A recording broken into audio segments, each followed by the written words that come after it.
Praise the Lord. കർത്താവിൻ്റെ നാമം വാഴ്ത്തപ്പെടുമാറാകട്ടെ. ഒരു പ്രാവശ്യം കൂടി ദൈവസ്ഥലിൽ കടന്നു വരാൻ ദൈവം സഹായിച്ചതിനായിട്ട് നന്ദിയോടെ സ്തോത്രം ചെയ്യുന്നു. നമുക്കൊരു വാക്യം വായിക്കാം.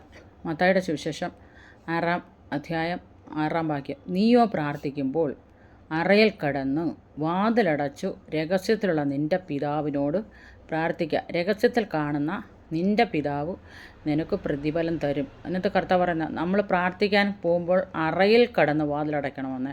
അതായത് ഒരു രഹസ്യ സങ്കേതത്തിൽ പോയി നമ്മൾ പ്രാർത്ഥിക്കേണ്ടത് അനിവാര്യമാണ്. കാരണം നമുക്ക് ചുറ്റുപാടിൽ ഒന്നും ഒരു ഡിസ്റ്റർബൻസ് ഉണ്ടാകാതിരിക്കാനാണ് നമ്മൾ രഹസ്യമായി പോയി പ്രാർത്ഥിക്കുന്നത്. കർത്താവ് ഏകാന്ത സ്ഥലത്ത് പോയി പലപ്പോഴും ഒറ്റയ്ക്കായിരുന്നു പ്രാർത്ഥിച്ചത്. അതുപോലുള്ള പ്രാർത്ഥന ജീവിതം നമ്മുടെ ജീവിതത്തിലെല്ലാം എപ്പോഴും ഉണ്ടായിരിക്കണമെന്നാണ് ഈ ദൈവത്തിൻ്റെ വചനത്തിൽ കൂടി പറയുന്നത്.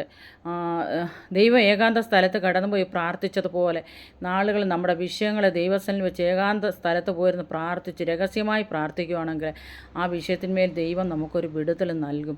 അത് നിശ്ചയമായിട്ടും ദൈവം ആ വിടുതൽ നമുക്ക് തരിക തന്നെ ചെയ്യും. അപ്പോൾ രഹസ്യ പ്രാർത്ഥന നമുക്കൊരിക്കലും അത് ദീർഘമായിട്ടായിരിക്കുമല്ലോ നമ്മൾ പ്രാർത്ഥിക്കും. ദീർഘമായിട്ട് പ്രാർത്ഥിക്കണമെങ്കിൽ നമുക്കതിനൊരിടം കണ്ടുപിടിക്കണം.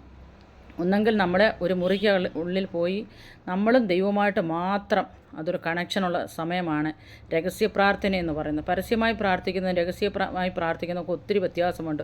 നമ്മൾ രഹസ്യമായി പ്രാർത്ഥിക്കുമ്പോൾ നമുക്കുള്ളു തുറന്ന് കർത്താവിനോട് കരയുവാനും സംസാരിക്കാനും ഇടയാകും. അപ്രകാരം ഒരു പ്രാർത്ഥനയാണ് ഇവിടെ നമുക്ക് കാണാൻ കഴിയുന്നത്. നീ വാതിലടച്ച് രഹസ്യത്തിലുള്ള നിൻ്റെ പിതാവിനോട് പ്രാർത്ഥിക്കുക.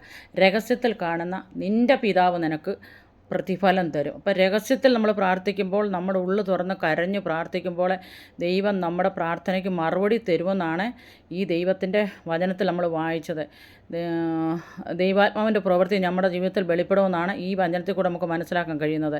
ദൈവം നമ്മളെ എല്ലാവരെയും അനുഗ്രഹിക്കുമാറാകട്ടെ.